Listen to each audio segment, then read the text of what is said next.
കർത്താവിന്റെ പരിശുദ്ധ നാമം ഇന്ന് സന്ധ്യയിൽ മഹത്വപ്പെടുമാറാകട്ടെ. നിങ്ങളോട് ഒരുമിച്ച് വീണ്ടും കർത്താവിന്റെ വചനം അറിയിപ്പാനായി എനിക്ക് ലഭിക്കുന്ന ഈ വിലപ്പെട്ട അവസരങ്ങൾക്കായി ഞാൻ ദൈവത്തിനെ സ്തോത്രം ചെയ്യുന്നു. വളരെ ശ്രേഷ്ഠമായ ഒരു എഴുത്താണ് എഫേസ്യ ലേഖനം. അത് നമ്മൾ രാവിലെ മുതൽ ചിന്തിച്ചു കൊണ്ടിരിക്കുകയാണ്. ഇന്ന് രാത്രിയിലും കർത്താവ് ആ വചനത്തിലൂടെ, ആ ലേഖനത്തിലൂടെ കർത്താവ് ഹൃദ്യമായി നമ്മളോട് ഇടപെടട്ടെ എന്ന് ഞാൻ പ്രാർത്ഥിക്കുകയാണ്. രാവിലെ നമ്മൾ ചിന്തിച്ചുകൊണ്ടിരുന്നതിന്റെ പ്രധാന ഭാഗം വളരെ പ്രതീക്ഷയോടുകൂടെ, ഒരുപാട് ആഗ്രഹത്തോടുകൂടെ സ്ഥാപിതമായി 3 വർഷത്തോളം ശുശ്രൂഷിച്ച് പരിചരിച്ച് നറിഷ് ചെയ്ത് കൊണ്ടുവന്ന ഒരു കോൺഗ്രിഗേഷനാണ് എഫെസസിലുള്ള ദൈവത്തിന്റെ സഭ. ഈ സഭയെ മാറിപ്പോകുന്ന ഒരു അവസ്ഥയിലേക്ക് എന്ന് പറഞ്ഞാൽ നമുക്ക് ചിന്തിക്കുമ്പോൾ അതിശയം വരും. ഞാൻ 1-2 വാക്യങ്ങൾ രാവിലെ ഓർപ്പിച്ചല്ലോ. അപ്പോസ്തല പ്രവൃത്തികൾ 20-ാമത്തെ അധ്യായത്തിൽ നിന്ന് പ്രയോജനമുള്ളതൊന്നും മറച്ചു വെക്കാതെ ശക്തമായി ശുശ്രൂഷിച്ച പൗലോസ് ഈ ദേശത്ത് നിന്നും കടന്നു പോകുമ്പോൾ അവരോട് പറഞ്ഞത് ഇങ്ങനെയാ: നിങ്ങളുടെ ഒന്നും ഞാൻ ആഗ്രഹിച്ചിട്ടില്ല, നിങ്ങളുടെ ആത്മ മനുഷ്യന് വേണ്ടി മാത്രം ഞാൻ ശുശ്രൂഷിച്ചു. അങ്ങനെ ശക്തമായി ശുശ്രൂഷിച്ച പൗലോസ് അവിടെ നിന്ന് വിട്ട് കടന്നു പോയി കഴിഞ്ഞ് 7 വർഷം കഴിയുമ്പോ, ഞാൻ രാവിലെ ഓർപ്പിച്ച പോലെ, maturity doesn't come with years. വർഷങ്ങൾ കഴിയുന്നത് കൊണ്ട് നമ്മൾ പക്വതയാകണമെന്നില്ല. പലപ്പോഴും അതിന്റെ ഓപ്പോസിറ്റാണ് നടക്കാറുള്ളത്. വർഷങ്ങളുടെ പരിചയത്തിൽ വർഷങ്ങൾ കഴിഞ്ഞു പോകുമ്പോൾ ആത്മീക ടെമ്പറേച്ചർ തണുക്കുന്നതായിട്ടാണ് നമ്മൾ കാണുന്നത്. ഞാൻ നിങ്ങളോട് ഓർപ്പിച്ചല്ലോ, നിങ്ങൾക്ക് വേണ്ടി ദൈവസന്നിധിയിൽ ഞാൻ പ്രാർത്ഥിച്ചപ്പോൾ കർത്താവ് എനിക്ക് തന്നെ ഒരു വാക്കാണ് ഞാൻ രാവിലെ ഓർപ്പിച്ചത്. Settle down is a bad word when it comes to spiritual life. ഒരിക്കലും സ്റ്റാഗ്നന്റ് ആയ ഒരു സ്റ്റേജിൽ വരാതിരിക്കുക എന്നുള്ളതാണ് ആത്മീകര് ശ്രദ്ധിക്കേണ്ട കാര്യം. പക്ഷേ പൗലോസ് ഇത്രയും പോർ ഔട്ട് ചെയ്ത ദൈവസഭയിൽ, ഇത്രയും ഇൻവെസ്റ്റ് ചെയ്ത ദൈവസഭയിൽ 7 വർഷം കഴിഞ്ഞപ്പോൾ 3 കാര്യങ്ങൾ അവരെ കുറിച്ച് കാണുന്നു. അവര് ഹൃദയദൃഷ്ടി പ്രകാശിക്കാത്ത ഒരു അനുഭവം. ഹൃദയദൃഷ്ടി തുറന്നിട്ടുണ്ട്, അതുകൊണ്ടാണ് സഭയിൽ വരുന്നത്. സഭയിൽ വന്നിരിക്കുന്നുണ്ട് എന്നുള്ളത് ശരിയാണ്, കൈകൾ കൊട്ടുന്നുണ്ട് എന്നുള്ളത് ശരിയാണ്. എന്നാൽ അവർക്ക് വേണ്ടും വണ്ണം കാണാൻ കഴിയാതെ, ഞാൻ ഓർപ്പിച്ചല്ലോ ഒരു ഉദാഹരണം. രാവിലെ കേൾക്കാത്ത ആരെങ്കിലും ഉണ്ടെങ്കിൽ നിങ്ങളും ഈ ദൂതിനോടൊപ്പം ചേർന്ന് വരാൻ വേണ്ടി ഞാൻ ഒരു പ്രാവശ്യം കൂടെ പറയുവാൻ താല്പര്യപ്പെടുന്നു. നമ്മുടെ ചിലരുടെ ഭവനങ്ങളിൽ 2 വാഹനങ്ങൾ ഉള്ളതുപോലെ, എന്ന് പറഞ്ഞാൽ വിലപിടിപ്പുള്ള വാഹനങ്ങൾ. Oh, my dad cannot drive it because of his eyesight എന്ന് പറഞ്ഞ് മാറ്റിയിടുന്നത് പോലെ, ട്രഷറുകൾ അപ്പന്മാരെ വണ്ടി ഓടിക്കുന്നോ വില കൂടിയ വണ്ടി കൊടുക്കാതിരിക്കുന്നത് പോലെ എഫെസസിലെ ആൾക്കാർക്ക് പറ്റിയത് 1:18 പ്രകാരം പൗലോസിന്റെ പ്രാർത്ഥന ചെയ്ത Lord enlighten their inner eyes. അവരുടെ ഹൃദയദൃഷ്ടി പ്രകാശിപ്പിക്കണമേ. അപ്പോ എല്ലാവരും, എന്നെ കേൾക്കുന്ന എല്ലാവരും ഈ മിഡ് ഇയർ ഫാസ്റ്റിംഗ് പ്രയറിൽ let that be your prayer too. നമുക്ക് ഒരുമിച്ച് പ്രാർത്ഥിക്കാം. Lord enlighten my inner eyes. ഞാൻ ഇത്രയും വർഷം ദൈവഭാഗത്തിൽ വന്നു, ആത്മനിറവിൽ കർത്താവിനെ സ്തുതിക്കുന്നു എന്നുള്ളത് ശരിയാണ്. അപ്പോൾ തന്നെ കാണേണ്ടതുപോലെ കാണുവാൻ, what is the purpose of God for your life? ഇത്രയും നാൾ നമ്മൾ ജീവനോട് ഇരുന്നു, ഇങ്ങനെ കേവലം ഒരു മീറ്റിംഗിന് അറ്റൻഡ് ചെയ്ത് പോകുന്ന മാത്രമാണോ? What is the real call of God upon our lives? അപ്പോൾ തന്നെ 4-ാമത്തെ അധ്യായത്തിൽ നമ്മൾ കണ്ടു ഒരു ഇമ്മച്വർ ലെവൽ. ഞാൻ പറഞ്ഞു, നാച്ചുറലി വളരേണ്ട സമയത്ത് അപ്പോസ്തലനായ പൗലോസിനെ പോലുള്ള ആൾക്കാർ വചന ശുശ്രൂഷ ചെയ്യുമ്പോൾ naturally they are supposed to grow. പക്ഷെ 4-ാം അധ്യായം 14-ാമത്തെ വാക്യത്തിൽ പറയുന്നത് അവർക്ക് കണ്ണിന്റെ കാഴ്ചകൾ മങ്ങിപ്പോയതുപോലെ. 4:14 പറയുന്നു, then we will no longer be infants. ശിശുക്കളെ പോലെ ആകരുത്. വളർന്ന് 7 വർഷം കൊണ്ട് ശിശുക്കളായ ഒരവസ്ഥ, ഇൻഫൻസ് ആയ അവസ്ഥ. ഞാൻ പറഞ്ഞു, ശിശുക്കൾ എന്നുള്ളത് എന്താ പ്രതിപാദിക്കുന്നത് എന്ന് പറഞ്ഞാൽ they are not able to discern. ഏതാ വിലപിടിപ്പുള്ളതെന്ന് മനസ്സിലാക്കാൻ സാധിക്കാത്ത, കൊച്ചു കാര്യങ്ങൾ വലുതായി കാണുന്ന, മേജറിങ് ഓൺ മൈനേഴ്സ്. അതാണ് ചിൽഡ്രന്റെ ലക്ഷണം. ഇതിന്റെ പ്രശ്നം ഇതാ, ഈ 2 അവസ്ഥകൾക്കും കണ്ണിന്റെ കാഴ്ചകൾ വേണ്ടും പോലെ പ്രകാശിക്കാത്തത് കൊണ്ടും ഒരു ഇമ്മച്വർ രീതിയിലായതുകൊണ്ടും God cannot accomplish his plan through this congregation. ഇത്രയും മാത്രം ആത്മീക അനുഭവങ്ങൾ ഉണ്ടായിരുന്നിടത്ത്, ഒരിക്കൽ അമ്പലമായ അർത്തമീസ് ദേവിയുടെ ക്ഷേത്രത്തെ വിട്ട് അതിന്റെ ശക്തി ഏതുമില്ല എന്നൊക്കെ പറഞ്ഞ് ഇറങ്ങി തിരിച്ചവരിലൂടെ ദൈവത്തിന്റെ പദ്ധതി നടക്കുന്നില്ല എന്ന് പറയുമ്പോൾ, പ്രിയ ദൈവമക്കളെ, നിങ്ങൾക്ക് എല്ലാവർക്കും ഓരോ കഥകളില്ലേ പറയുവാൻ? ഏതോ ഒരു അത്ഭുത രോഗസൗഖ്യം, അല്ലെങ്കിൽ നിങ്ങൾ ചിലർ ഒരുപക്ഷെ സാക്ഷ്യം പറഞ്ഞിട്ടുണ്ടായിരിക്കാം, ഞങ്ങളുടെ കുടുംബത്തിൽ നിന്ന് ഞാൻ ഇറങ്ങുവാൻ ഒരു സാധ്യതയുമില്ല പാസ്റ്ററെ, ഒരു സാധ്യതയുമില്ല. എന്നാൽ ദൈവം പേർ ചൊല്ലി എന്നെ വിളിച്ചു, എന്നെ മുന്നമേ കണ്ടതുകൊണ്ടാണ് ഞാൻ ദൈവഭാഗത്ത് വന്നത്. എനിക്കുണ്ട് ആ സാക്ഷ്യം, നിങ്ങളിൽ എല്ലാവർക്കും ആ സാക്ഷ്യം പറയാനുണ്ട് എന്ന് ഞാൻ കരുതട്ടെ. God had drawn me near to him. പക്ഷേ for what? ദൈവത്തിന്റെ പരിപാടി ദൈവം അക്കംപ്ലിഷ് ചെയ്തോ ഇല്ലയോ എന്നുള്ളതാണ് ചോദ്യം. മൂന്നാമതൊരു കാര്യം നമ്മൾ കണ്ടത് 5-ാം അധ്യായം 14-ാമത്തെ വാക്യത്തിൽ, വേക്ക് അപ്പ് സ്ലീപ്പർ എന്ന് പറഞ്ഞാൽ ഒരു മോർട്ടൽ സ്ലംബർ, ഒരു സ്പിരിച്വൽ സ്ലഗിഷ് ഒരു അവസ്ഥ എന്ന് പറഞ്ഞാൽ ലിറ്ററലി ഉറങ്ങുന്നതുണ്ട്, അത് വേറൊരു വകുപ്പ്. ലിറ്ററലി വചന ശുശ്രൂഷ കേൾക്കുമ്പോൾ ഇരുന്ന് തൂങ്ങുന്നവരും ഉറങ്ങുന്നവരും ഒക്കെ ഉണ്ട്.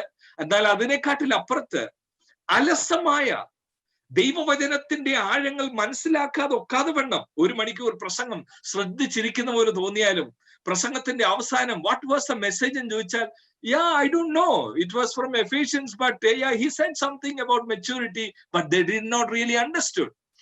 അങ്ങനെ ഒരു അവസ്ഥ വരാതെ ഈ അലസതയെയും ഈ കണ്ണിന്റെ കാഴ്ചകൾ മങ്ങിയതിനെയും ഈ അപക്വമായ വിശ്വാസികളെ പൗലോസ് ഉണർത്തുന്ന ഒരു വാക്യമാണ് നമ്മുടെ കുറിവാക്യം. ഇന്ന് രാത്രിയിലും ആ 1:3 തന്നെ നിൽപ്പാൻ വേണ്ടി താല്പര്യപ്പെടുക. ഒരു പ്രാവശ്യം കൂടെ ഞാൻ വായിക്കാൻ പോകുക. ഈ മിഡ് ഇയർ ഫാസ്റ്റിംഗ് പ്രയറിൽ get hold of this verse, chapter 1 verse 3. എഫേസ്യ ലേഖനം 1-ാം അധ്യായം 3-ാമത്തെ വാക്യത്തിൽ കയറി പിടിക്കുക. ദൈവത്തിന് നമ്മളോട് സംസാരിക്കാനുള്ള ഒരു വാക്കാണത്.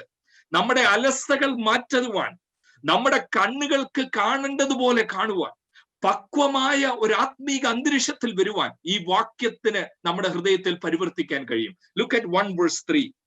സ്വർഗത്തിലെ സകല ആത്മീക അനുഗ്രഹങ്ങളാലും നമ്മെ ക്രിസ്തുവിൽ അനുഗ്രഹിച്ചിരിക്കുന്ന നമ്മുടെ കർത്താവായ യേശു ക്രിസ്തുവിന്റെ ദൈവവും പിതാവുമായവൻ വാഴ്ത്തപ്പെട്ടവൻ. ഇവിടെ ഒരു കാര്യം, നമ്മുടെ ഇന്നത്തെ വൈകിട്ടത്തെ ചിന്ത ആരംഭിക്കുന്നു. ഇവിടെ ഒരു കാര്യം പ്രത്യേകമായിട്ടും നോട്ട് ചെയ്യണം. 3 പ്രാവശ്യം ആ വാക്യത്തിൽ 3-ാമത്തെ വാക്യത്തിൽ അതിന്റെ മൂലപദത്തിൽ there is one word, ഒറ്റ റൂട്ട് വേർഡ് ആണ്. 3 പ്രാവശ്യം, ഒരു പ്രാവശ്യം അഡ്ജക്റ്റീവ് ആയിട്ട്, ഒരു പ്രാവശ്യം നൗൺ ആയിട്ട്, ഒരു പ്രാവശ്യം വെർബായിട്ട് ഒരേ പദം ഉപയോഗിച്ചിരിക്കുക. അത് മലയാളം തർജ്ജിമയിൽ നമുക്ക് മനസ്സിലാക്കാൻ സാധിക്കത്തില്ല. കാരണം 3-ാമത്തെ പ്രാവശ്യം അത് മലയാളം തർജ്ജിമയിൽ കാണുന്നത് വാഴ്ത്തപ്പെട്ടവൻ എന്നാ കാണുന്നത്. എന്നാൽ 2 പ്രാവശ്യം നോക്കണം, അനുഗ്രഹിച്ചിരിക്കുന്ന എന്ന പദം ആത്മീക അനുഗ്രഹത്താലും. 2 പ്രാവശ്യം അനുഗ്രഹം, ബ്ലെസ്ഡ് എന്ന് കാണുന്നു. 3-ാമത്തെ പ്രാവശ്യം അതേ റൂട്ട് വേർഡ് ആണെങ്കിലും അവിടെ എഴുതിയിരിക്കുന്നത് വാഴ്ത്തപ്പെട്ടവൻ എന്ന. ഞാൻ ഒരു സിമ്പിൾ പാരഫ്രൈസ്ഡ് വേർഷൻ പറയാം. ആ 1-ാം അധ്യായം 3-ാം വാക്യത്തിന്റെ അർത്ഥം എന്റെ ഭാഷയിൽ, ഒരു ലളിത ഭാഷയിൽ പറഞ്ഞാൽ ഇപ്രകാരമാണ്: സ്വർഗത്തിലെ ആത്മീക അനുഗ്രഹങ്ങളാൽ എന്നെ അനുഗ്രഹിച്ചിരിക്കുന്ന ദൈവം അനുഗ്രഹിക്കപ്പെട്ടിരിക്കട്ടെ എന്നാണ് അതിന്റെ അർത്ഥം. വാഴ്ത്തപ്പെടട്ടെ എന്നുള്ളതിന്റെ ലിറ്ററൽ ആയിട്ടുള്ള ട്രാൻസ്ലേഷൻ നോക്കിയാൽ ലെറ്റ് ഹിം ബി ബ്ലെസ്ഡ്. ഇംഗ്ലീഷിൽ ഒരുപക്ഷെ ആ പദം കാണുവാൻ സാധിക്കും. Praise be to the God and father of our Lord Jesus who has blessed us in the heavenly realms with every spiritual. praise be to God എന്ന് എഴുതിയിട്ടുള്ളൂ. ചില ട്രാൻസ്ലേഷനിൽ കാണാൻ കഴിയും blessed be the Lord. 3 പ്രാവശ്യം, ഒരു പ്രാവശ്യം കൂടെ ഞാൻ ആവർത്തിക്കാൻ പോകാം. this is very crucial. 1:3 ഒരേ റൂട്ട് വേർഡിൽ നിന്ന്, ആ റൂട്ട് വേർഡിന്റെ 3 ഫോംസ് പൗലോസ് എഴുതുമ്പോൾ ഓർക്കണം, ഒരു വാക്യത്തിൽ തന്നെ 3 പ്രാവശ്യം ഒരേ വാക്ക്, ഒരു വാക്യത്തിൽ ഒരേ വാക്ക്. ഏതാ വാക്യം എന്ന് ചോദിച്ചാൽ അനുഗ്രഹിക്കപ്പെടുക. ആത്മീക നന്മകളാൽ അനുഗ്രഹിച്ചിരിക്കുന്നു, ആത്മീക അനുഗ്രഹങ്ങളാൽ, സ്പിരിച്വൽ ബ്ലെസ്സിങ്, അതിനാൽ നമ്മളെ ബ്ലെസ്ഡ് ആക്കിയിരിക്കുന്നു. നമ്മളെ ബ്ലെസ്ഡ് ആക്കിയവൻ വാഴ്ത്തപ്പെടുമാറാകട്ടെ, അനുഗ്രഹിക്കപ്പെട്ടിരിക്കട്ടെ എന്നാണ് അതിന്റെ അർത്ഥം. ആ മൂലപദത്തിന്റെ യുലോഗ്യ എന്നൊരു പദമാണ് അവിടെ പ്രധാനമായി കാണുന്നത്. അത് ഞാൻ പറയാൻ അർത്ഥമാക്കിയത്, അതിൽ നിന്നാണ് ഒരു ഇംഗ്ലീഷ് വേർഡ് വന്നിരിക്കുന്ന യുലോജി എന്നുള്ള പദം. എന്താ യുലോജി എന്ന് പറഞ്ഞാൽ? എപ്പോഴാ നമ്മൾ യുലോജി പറയുന്നത്? ഫ്യൂണറൽ സമയത്ത് ഒരാൾ മരണപ്പെട്ട് ആ ഡെഡ് ബോഡിയുടെ മുമ്പിൽ നിന്ന് യുലോജി എന്ന് പറഞ്ഞാൽ ട്രിബ്യൂട്ട്, ഓഫറിംഗ് ട്രിബ്യൂട്ട്. അതാണ് ഇന്നത്തെ മോഡേൺ അതിന്റെ അണ്ടർസ്റ്റാൻഡിങ് ഓഫ് ദാറ്റ് വേർഡ് യുലോജി. അത് ഈ പദത്തിൽ നിന്നും, ഈ ഗ്രീക്ക് പദത്തിൽ നിന്നും വന്ന ഇംഗ്ലീഷ് വേർഡാണ് യുലോജി എന്ന് പറഞ്ഞാൽ. വാസ്തവത്തിൽ ഇതിന്റെ അർത്ഥം എന്താണെന്നറിയാമോ? To say good things. To say good things എന്ന് പറഞ്ഞാൽ നന്മ പറയുക. പക്ഷെ ദൈവത്തിന് നമ്മളോടുള്ള ആ നന്മ പറഞ്ഞത് കേവലം വാക്കായിട്ടല്ല. ആ നന്മ പറച്ചിൽ നമ്മളിൽ മാറ്റം ഉണ്ടാക്കുന്നതും നമ്മളെ ഒരു പദവിയിൽ കൊണ്ടുവരുന്ന ഒരു നന്മ പറച്ചിലായിരുന്നു. എന്ന് പറഞ്ഞാൽ ദൈവം ഒരിടത്തിരുന്നോണ്ട് I bless Joe, I bless Jacob, I bless Cherian എന്നല്ല പറഞ്ഞത്. ദൈവത്തിന്റെ യുലോജിക്ക്, ദൈവത്തിന്റെ അനുഗ്രഹ പ്രഭാഷണത്തിന്, ദൈവത്തിന്റെ ഗുഡ് വേർഡ്സിന് എന്നിൽ ആകമാനം മാറ്റമുണ്ടാക്കിയെന്ന് ആ വാക്ക് പറയുന്നത്. പ്രിയ ദൈവമക്കളെ, I cannot resist restating this. നിങ്ങളെ നോക്കി ഒരാൾ പറഞ്ഞിരുന്നു. എപ്പോഴാ പറഞ്ഞതെന്നറിയാമോ? Before the foundation of the world.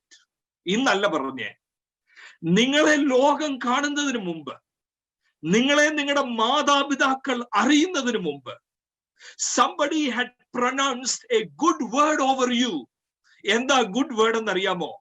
I have chosen you before the creation of this world. That was the good word that was spoken over me and over you. ദൈവത്തിന്റെ നന്മ, the good word proclaimed over me. ഒരു പ്രാവശ്യം കൂടെ ആ വാക്യം വായിക്കാൻ പോവാ. 1-ാം അധ്യായം 3-ാമത്തെ വാക്യം എല്ലാവരും ഒരു പ്രാവശ്യം കൂടെ നോക്കണം. ഇത് ആത്മീക ഒരു നന്മ പറച്ചില്ല, ഇതൊരു ഭൗതിക നന്മ പറച്ചിലല്ല. ജോ സമൂഹത്തിൽ ഏറ്റവും ഉന്നതനാകട്ടെ, അല്ല, അതല്ല പറഞ്ഞത്. ജോ ഏറ്റവും വിലപിടിപ്പുള്ള വാഹനം ഓടിക്കട്ടെ, അതല്ല ഗുഡ് വേർഡ്സ് ആയിട്ട് എന്റെ മേൽ പറഞ്ഞത്. എന്തുവാ ദൈവം എന്റെ മേൽ പറഞ്ഞ ഗുഡ് വേർഡ് എന്ന് പറഞ്ഞാൽ, എന്നെ അനുഗ്രഹിച്ചത് എങ്ങനെയാന്ന് ചോദിച്ചാൽ, സ്വർഗത്തിലെ സകല ആത്മീക ഗുഡ് വേർഡ്സിനാൽ, ആത്മീക അനുഗ്രഹത്തിനാൽ, ആത്മീക ബ്ലെസ്സിങ്ങിനാൽ. It is spiritual in its scope. പ്രിയ ദൈവമക്കളെ, ഇന്നത്തെ കാലഘട്ടത്തിൽ നമുക്ക് കാണാൻ സാധിക്കും അനേകരെ അതിപ്പോ ഒരു ട്രെൻഡായി മാറിയിരിക്കുക. എന്താണെന്നറിയാമോ? I prophesy over you, I speak over you. എന്തോ I speak over you, I prophesy over you. കഴിഞ്ഞ ദിവസം ഞാന് നമ്മുടെ ഒരു ബ്രദറിനോട് സംസാരിക്കുകയായിരുന്നു. എന്നോടൊരു ചെറുപ്പക്കാരൻ കഴിഞ്ഞ ദിവസം പറഞ്ഞു, ഈസ് വെരി സാഡ്. ഞാൻ ചോദിച്ചു, എന്തുവാ പ്രശ്നം, എന്തുവാ, വൈ ആർ യു സാഡ്? കഴിക്കാൻ ആഹാരമുണ്ട്, അത്യാവശ്യത്തിന് വിദ്യാഭ്യാസമുണ്ട്, എന്താ ഇത്രയും ഡിസ്കറേജ്ഡ് ആകാൻ കാര്യം? എന്താണെന്നറിയാമോ? കർത്താവിന്റെ ഒരുപാട് വാഗ്ദത്തങ്ങളുണ്ട് എന്റെ മേൽ, ഇതൊന്നും നിറവേറുന്നില്ലല്ലോ എന്ന് ഓർക്കുമ്പോ എനിക്ക് ദുഃഖം. ഇത് പറഞ്ഞത് ഒരു 22-23 വയസ്സേ ഉള്ളു അദ്ദേഹത്തിന്. ഞാൻ ചോദിച്ചു, എന്താ നിന്നോട് കർത്താവ് പറഞ്ഞ വാഗ്ദത്തം? What is the word that God has spoken over you? പറഞ്ഞത് എന്താണെന്നറിയോ? ഒരാൾ എന്നോട് പറഞ്ഞിരുന്നു, ഞാൻ കൊച്ചിലെ വളർന്നു വന്നപ്പോഴേ. അത് പിന്നെ 2-3 പേരൂടെ പറഞ്ഞു. എന്താന്ന് ചോദിച്ചാൽ, നിന്റെ മാതാപിതാക്കൾ കയറാത്ത വാഹനത്തിൽ നീ കയറും. എന്നിട്ട് എന്നോട് പറയാ, in fact last time when somebody spoke over me, he said, in one day I will change 3 aircrafts. ഇതാണ് ഇന്നത്തെ ആത്മീക ലോകം. People are prophesying over, people are speaking over. ഇതെല്ലാം ടെലിവിഷനിൽ തുറന്നാൽ നിങ്ങൾക്ക് കാണാനൊക്കും. I speak over you God's blessing. I speak over you that you will become head not tail. 1-ാമത്തെ അധ്യായം 3-ാമത്തെ വാക്യത്തിൽ മിഡ്-ഇയർ ഫാസ്റ്റിംഗ് പ്രയറിൽ God is speaking something over you. അതിന്റെ scope എന്താന്ന് ചോദിച്ചാൽ, സ്വർഗത്തിലെ ആത്മീക സ്പിരിച്വൽ ആണ് അതിന്റെ സ്കോപ്പ്. എന്ന് പറഞ്ഞാൽ മെറ്റീരിയലായി നന്മ കിട്ടുമോ കിട്ടത്തില്ലയോ അതല്ല ഇവിടത്തെ കാര്യം.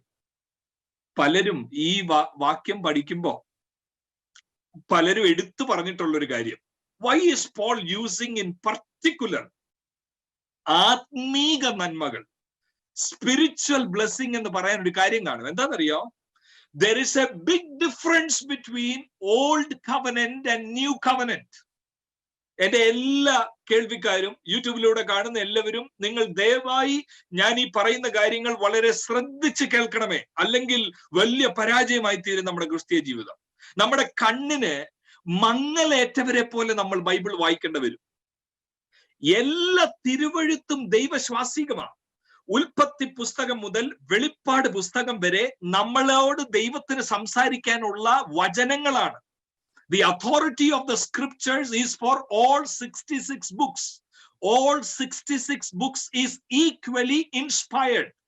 ഉൽപ്പത്തിയിൽ നിന്ന് പ്രസംഗിക്കണം, ലേവ്യ പുസ്തകത്തിൽ നിന്ന് പ്രസംഗിക്കണം, എല്ലാം വേണം. പക്ഷെ there is something that we have to keep in our mind. എന്താണെന്നറിയാമോ? കവനന്റൽ വ്യത്യാസം വന്നു. പഴയ നിയമം ഔട്ട്ഡേറ്റഡ് ആയെന്നല്ല ഞാൻ പറയുന്നത്, പഴയ ഉടമ്പടി. ഏതുടമ്പടി? ഇസ്രായേൽ മക്കളോട് ചെയ്ത ഉടമ്പടി. എവിടെ ചെയ്തത്? സീനായി പർവ്വതത്തിൽ. പുറപ്പാട് പുസ്തകത്തിൽ കാണുന്ന 19, 20, 21 അങ്ങനെ അങ്ങോട്ട് വന്ന് കാണുന്ന ആ ഉടമ്പടി, it is expired, it is terminated. അതിന്റെ കാലം കഴിഞ്ഞു.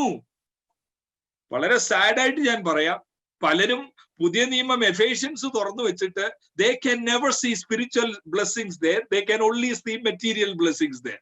അതെന്താന്ന് ചോദിച്ചാൽ, you know what is the issue? They are quoting, they are looking at some verses in the Old Testament which was part of the old covenant. അത് വായിക്കണോ? അത് വായിക്കണം. എന്തിനു വായിക്കണം?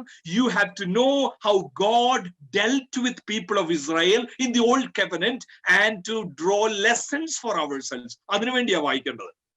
1 കൊരിന്ത്യർ 10-ാമത്തെ അധ്യായത്തിൽ പഴയ നിയമത്തിൽ ഇസ്രായേൽ മക്കളെ കുറിച്ച് പറഞ്ഞിരിക്കുന്നത്, ഈ വചനങ്ങളെല്ലാം എഴുതി വെച്ചിരിക്കുന്നത് നമുക്കൊരു ദൃഷ്ടാന്തമായിട്ട് എഴുതി വെച്ചിരിക്കുന്നത്, നമ്മളെ എഡ്യൂക്കേറ്റ് ചെയ്യാൻ വേണ്ടി, നമ്മുടെ സ്പിരിച്വൽ അപ്ലിഫ്റ്റ്മെന്റിന് വേണ്ടി, നമ്മുടെ നറിഷ്മെന്റിന് വേണ്ടി, നമ്മുടെ കറക്ഷന് വേണ്ടി, റബ്യൂക്കിന് വേണ്ടി ആ പ്രധാനമായിട്ടും എഴുതി വെച്ചിരിക്കുന്നത്.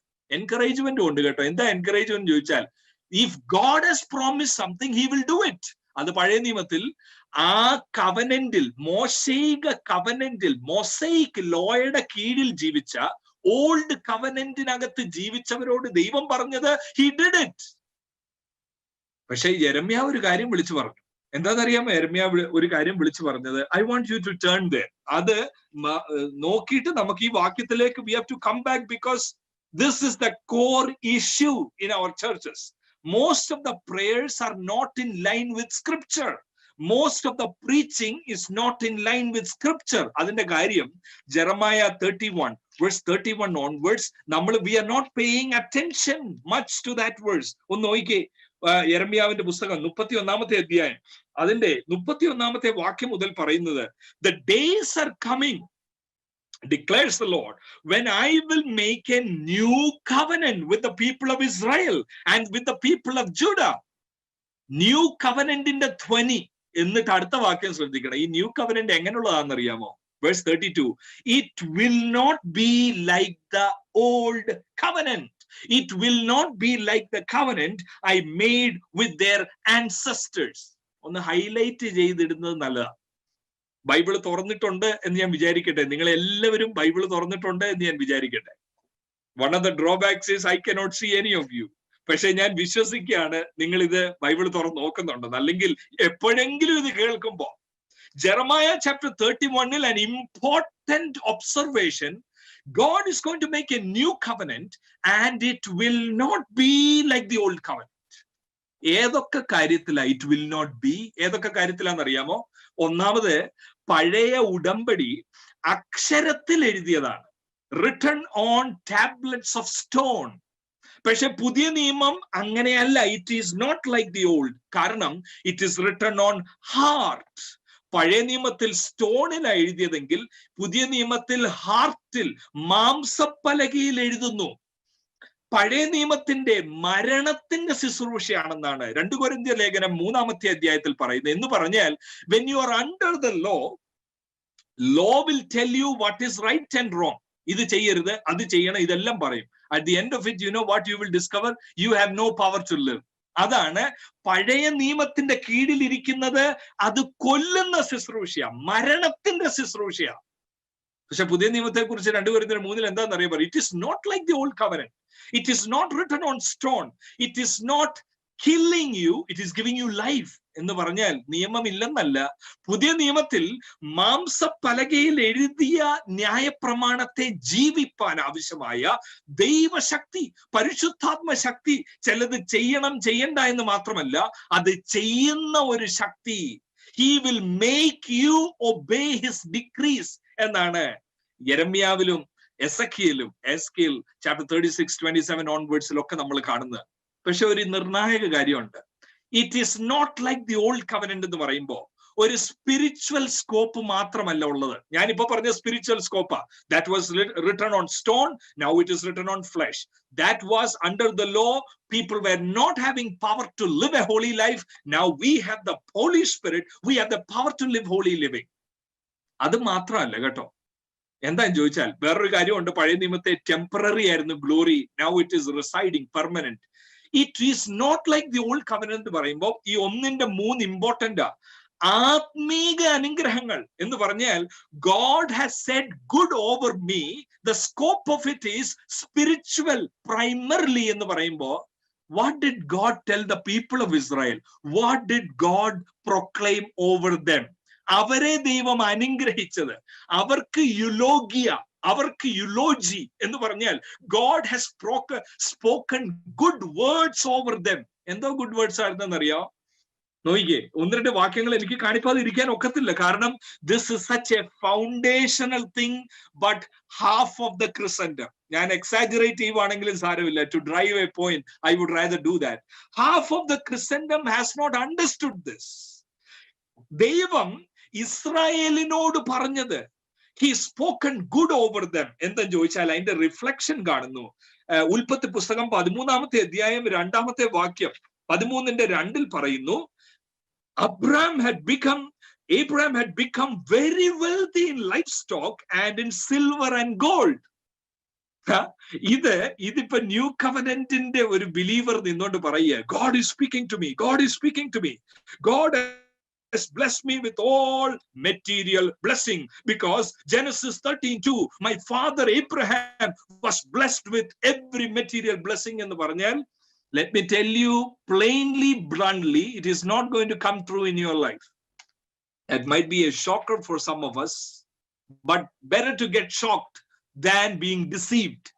കാരണം that was a particular promise in the old covenant. അബ്രഹാമിനോട് ദൈവം വാഗ്ദത്തം ചെയ്ത particular ആയ പ്രോമിസിൽ പറയുക, അതിന്റെ നിവൃത്തിയ he became wealthy. 24-ാം അധ്യായം ഉൽപ്പത്തി പുസ്തകം 24-ാം അധ്യായം 35-ാമത്തെ വാക്യം കൂടെ ഞാൻ വായിക്കാൻ പോവാ. ചാപ്റ്റർ 24 verse 35 പറയുന്നു, The Lord has blessed my master abundantly. അബ്രഹാമിനെ കുറിച്ച് പറയാ, servant. The Lord has blessed my servant abundantly. എന്തോ ആ വെൽത്തിന്റെ ലക്ഷണം എന്നറിയാമോ? പഴയ നിയമത്തിൽ ബ്ലെസ്സിങ്ങിന്റെ ലക്ഷണം. The Lord has blessed my servant എന്ന് പറയുമ്പോൾ ഇമ്മീഡിയറ്റ്ലി എന്തോ വരുമെന്നറിയാമോ? How many cattle he has, how many servants he has. It is all material. Okay, 35-ാം വാക്യം. And he has become wealthy. Immediate ആയിട്ട് Lord has blessed my servant എന്ന് പറഞ്ഞിട്ട് അതിന്റെ കൂടെ കിടക്കുന്നത് and he has become wealthy. He has given him sheep and cattle, silver, gold, male and female servants and camels and donkeys. ഇതിപ്പോ നമ്മൾ വായിക്കുമ്പോ ഇതിനകത്തൊന്ന് choose ചെയ്യേണ്ടി വരും. സെലക്ടഡ് റീഡിങ് എന്ന് പറഞ്ഞാൽ we don't want sheep, we don't want cattle, we don't want male and female servants. What we want is, അതിനകത്ത് നോക്കുമ്പോൾ popular preachers would tell you God will give you money, gold and silver മാത്രം അതിനകത്തുനിന്ന്. അത് തന്നെയാ selected reading തന്നെ കാണിക്കുന്നത്. എന്താ? It was a particular promise given to Abraham, and this is the fruit of, this is the fact that Abraham declared to the world, God is with him. Abraham ദൈവം അബ്രഹാമിന്റെ കൂടെ ഉണ്ടെന്ന് ലോകം അറിഞ്ഞതിൽ ഒരു സൈനാണിത്. People looked at Abraham and said, wow, God is with you, man. അതുകൊണ്ടാ servant ആദ്യം തന്നെ ഇത് പറയുന്നത്, my Lord, our Lord has blessed my servant, my master. Servant പറയുന്നത്, Lord has blessed my master. Gold കൊടുത്തു, സിൽവർ കൊടുത്തു, കാറ്റിൽ കൊടുത്തു, ഷീപ്പ് കൊടുത്തു, സെർവൻസ് കൊടുത്തു. That is a sign that God is with Abraham. പക്ഷെ my question is, what is the sign that God is with you? What is the sign that God is with me? Is it this? Genesis 24:35 ആണോ? I can go on with this, but I'll quickly say some verses. അത് നിങ്ങൾ ആരെങ്കിലും not ചെയ്യുന്നുണ്ടെങ്കിൽ please do that. ജേക്കബിനോട് പറയുമ്പോൾ തന്നെ, അബ്രഹാമിനോട് പറഞ്ഞ ജേക്കബിനോടും പറയുന്നത്, ഉൽപ്പത്തി പുസ്തകം 26-ാം അധ്യായം 2 മുതൽ 4 വരെ the promise is repeated. എന്തിന്റെ പ്രോമിസ് ആ റിപ്പീറ്റഡ് എന്നറിയാമോ? മെറ്റീരിയൽ ബ്ലെസ്സിങ്ങിന്റെ പ്രോമിസ് ഇസ് റിപ്പീറ്റഡ്. എന്നിട്ട് പുറപ്പാട് പുസ്തകം 23-25 ആ ഒരു ഉടമ്പടിയുടെ ഭാഗമായിട്ടുള്ളതാണ് നോ സിക്നസ്. പുറപ്പാട് പുസ്തകം 23-25. നിങ്ങൾ ഓസ്ട്രേലിയയിൽ ഇരുന്നു, ഞാൻ ബാംഗ്ലൂരിൽ ഇരുന്നു. because it is written, COVID-19 will not come. ഒരു ബാധയും നിന്റെ കൂടാരത്തിൽ അടുക്കത്തില്ല. It is written. Is it true? There is no harm in trusting the Lord. But is it true? എത്രയോ വിശ്വാസികൾ ഇതിനോടകം തന്നെ രോഗത്താൽ പിടിക്കപ്പെട്ടു. അവർക്ക് സങ്കീർത്തനം 91 അറിയാഞ്ഞത് കൊണ്ടാണോ? അവർക്ക് ഈ വാക്യങ്ങൾ അറിയാത്തത് കൊണ്ടാണോ? അല്ല. The main issue here is people are deceived. People are not able to see clearly. ആത്മീക അനുഗ്രഹങ്ങൾ കാണാനൊക്കാതെ ഭൗതിക തലത്തിൽ നിന്നുകൊണ്ട്, നമ്മൾ പോപ്പുലർലി അറിയാവുന്ന ആ ഫ്രേസ് ഞാൻ പറയും, പക്ഷെ I am not very comfortable with that phrase. എന്ന് പറഞ്ഞാൽ prosperity preaching. I would rather use another word, materialistic preaching, and may I replace that? കാരണം I would like to be prosperous in the call of God. ദൈവം എൻ്റെ മേൽ ഒരു വിളി തന്നു. I don't want to be going down in that call of God. I want to prosper in the call of God. That has nothing to do with materialism. You also have received. എന്നെ കേൾക്കുന്ന നിങ്ങളിൽ ചിലർക്ക് ദൈവത്തിന്റെ വിളികൾ, പ്രത്യേക അഭിഷേകമുണ്ട്. My prayer is that you would prosper. അപ്പൊ prosperity preaching എന്ന് പറയുമ്പോ my problem is with materialistic preaching. എന്ന് പറഞ്ഞാൽ you make wealth as a sign of God's favor, we are up to a big problem. Wealth is not the sign of God's favor for a new covenant believer. I will reinstate that again and again. I will come back to that. And when we restate it several times, you may get clarity. ഞാൻ പറയാൻ അർത്ഥമാക്കുന്നത്, അബ്രഹാമിന്റെ കൂടെ ദൈവം ഉണ്ടെങ്കിൽ അതെങ്ങനെ അറിയാം? Look at the cattle, look at the sheep, look at the servants.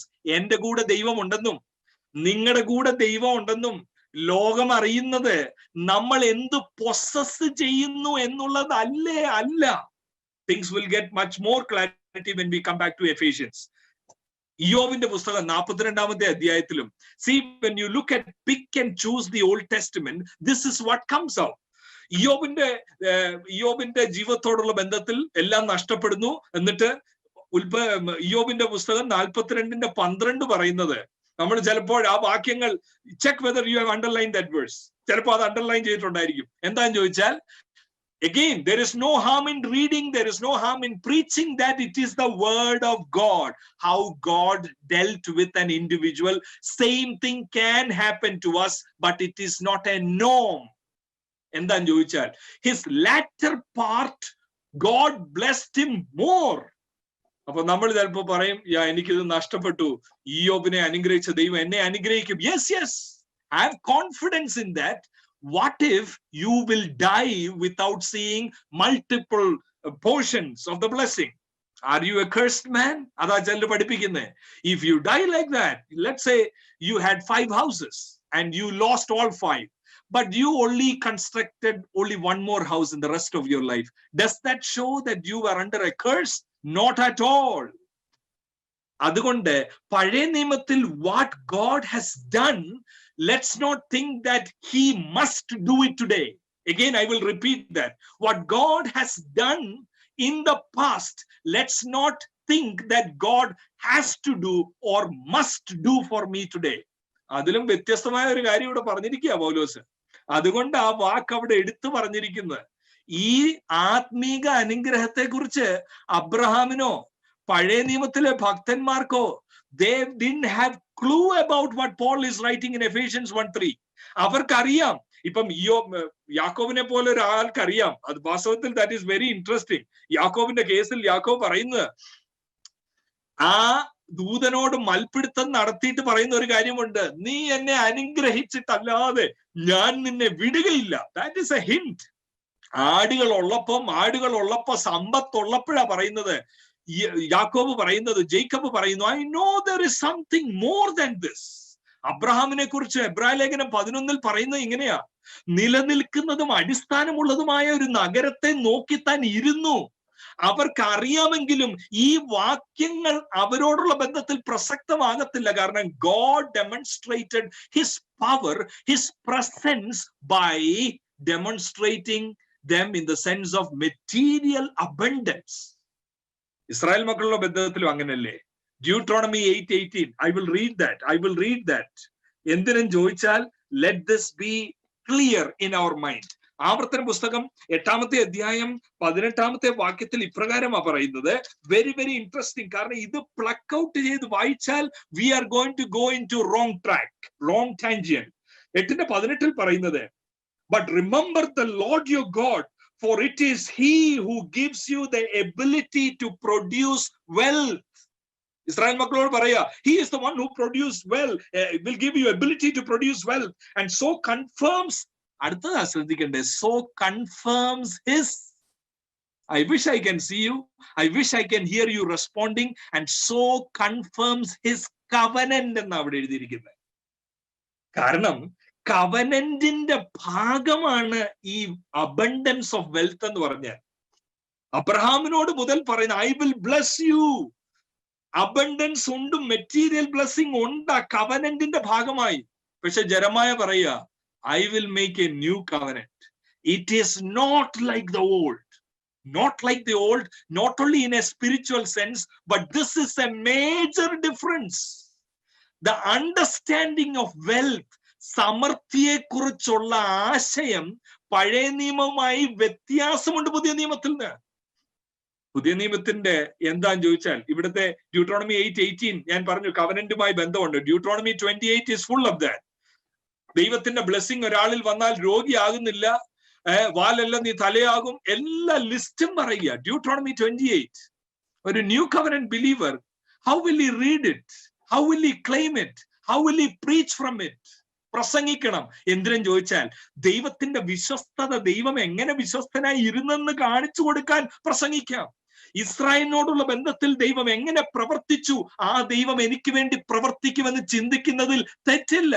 But what if God works in another way? അതല്ലേ ന്യൂ കവനന്റിന്റെ പ്രത്യേകത. You cannot say God worked like that for Israel, he will work like that for me.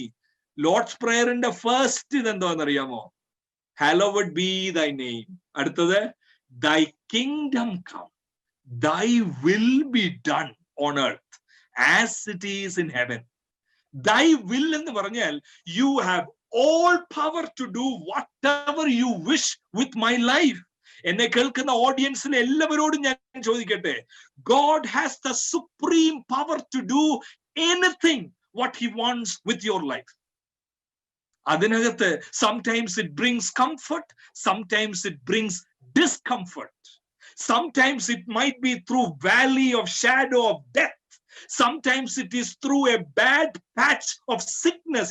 God can allow that to happen. God doesn't cause that, he can allow that. But in the Old Testament it was not like that. Sickness will not come near you was the promise. As a new covenant believer, സിക്നസിന്റെ വാലിയിലൂടെ പോയേക്കാം. അതുകൊണ്ടല്ലേ പൗലോസ് പറയുന്നത് thorn in the ഫ്ലഷിനോടുള്ള ബന്ധത്തിൽ 2 Corinthians 11 പറയുന്നത് 3 times I pleaded, Lord heal me, take this away from me. എന്താണെന്നറിയാമോ answer? he acclaimed Deuteronomy 28 എന്നല്ല. Answer my grace is sufficient for you. എന്നെ കേൾക്കുന്ന എല്ലാവരോടും ഈ ദൂതിലൂടെ ഞാനൊരു കാര്യം പറയാം.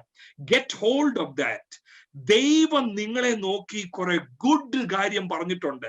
He has said something good over you. എന്താ ഗുഡിന്റെ സ്കോപ്പ് എന്ന് ചോദിച്ചാൽ it is spiritual good. Spiritual, ആത്മീക കുറെ നന്മകൾ അവൻ എന്നെ നോക്കി ആ നന്മ പറഞ്ഞു. എന്റെ ആത്മീക നന്മകൾ ഉണ്ടാകുവാൻ എന്നെ നോക്കി ആ നന്മ പറഞ്ഞവൻ അനുഗ്രഹിക്കപ്പെട്ടിരിക്കട്ടെ എന്ന വാക്കിന്റെ അർത്ഥം. Proverbs 10:22 without seeing the whole picture, ഇതാ പ്രശ്നം. Proverbs 10:22 blessing makes A person rich എന്ന് പറഞ്ഞിരിക്കുക. കാരണം ഓൾഡ് ടെസ്റ്റ്മെന്റ്, ഓൾഡ് കവനന്റിന്റെ റിവോൾവ് ചെയ്ത് എഴുതിയതായതുകൊണ്ട് വാസ്തവത്തിൽ ഒരു വേഴ്സോട് ഞാൻ കാണിക്കാം. റീഡിങ് ദ ഓൾഡ് ടെസ്റ്റ്മെന്റിൽ നമ്മൾ കാണേണ്ട ഒരു പ്രധാന വാക്യം 2 Corinthians chapter 3. പഴയ നിയമം വായിക്കണം, പ്രസംഗിക്കണം, ധ്യാനിക്കണം. പക്ഷെ always remember 2 Corinthians 3 and verse 14. 2 Corinthians 3:14 വാക്യം. അത് എപ്പോഴും മനസ്സിൽ ധ്യാനിക്കണം. എന്താന്ന് ചോദിച്ചാൽ but their minds were made dull. കേട്ടോ, റീജനറേഷൻ സംഭവിക്കാത്തവരെ നോക്കി, ആത്മാവിന്റെ പ്രവൃത്തി സജീവമായി നടക്കാത്തവരെ നോക്കി പറയുക, their minds were made dull for to this day. പൗലോസ് ഇത് എഴുതുമ്പോൾ ന്യൂ കവനന്റ് ദിവസവും ഈ ദിവസവും the same veil remains എന്ന് പറഞ്ഞാൽ എന്താണെന്നറിയോ? ഈ ന്യൂ ജനറേഷനും സ്പിരിറ്റിന്റെ വർക്കില്ലാതും ഒരാളുടെ ഓൾഡ് ടെസ്റ്റ്മെന്റ് വായിച്ചാൽ അതിനെ എങ്ങനെയാണെന്നറിയാമോ? അവിടെ എഴുതിയിട്ടുണ്ട്, ഞാൻ പറയുന്നതല്ല, it is there. The same veil remains. The same veil remains. കാണാൻ ഒക്കാതെ വണ്ണം ഒരു മൂടുപടം കിടക്കുമെന്ന്. The veil remains when the old covenant is read. It has not been removed because only in Christ is it taken away. പ്രിയ മക്കളെ, ഞാൻ നിങ്ങളോട് ചോദിക്കട്ടെ, ഈ ഉപവാസ പ്രാർത്ഥനയിൽ would you consider praying? നമുക്ക് പ്രാർത്ഥിക്കാൻ തുടങ്ങാമോ? ദൈവമേ, വചനം വായിക്കേണ്ടതുപോലെ വായിക്കാൻ എനിക്ക് കൃപ നൽകണമേ. ഞാൻ തെറ്റിദ്ധരിച്ചു വെച്ചിരിക്കുന്ന കുറെ ചിന്തകളല്ല. ഇവിടെ എന്താ പറയുന്നു? മൂടുപടം ഇട്ടുകൊണ്ടും എനിക്ക് വായിക്കാം. ഷണ്ണനോട് ഫിലിപ്പോസ് ചോദിച്ച പോലെ, നീ വായിക്കുന്ന വല്ല മനസ്സിലാകുന്നുണ്ടോ? ഷണ്ണൻ പറയുക, ആരെങ്കിലും വ്യാഖ്യാനിച്ചു തരാതെ എനിക്ക് എങ്ങനെ ഇത് മനസ്സിലാക്കാൻ ഒക്കും? ഇവിടെ പറയുന്നത് ബൈബിൾ വായിക്കുമ്പോ പ്രത്യേകിച്ച് ന്യൂ കവനന്റിന്റെ ലൈറ്റിൽ വേണം we have to read the Old Testament. Something new has happened.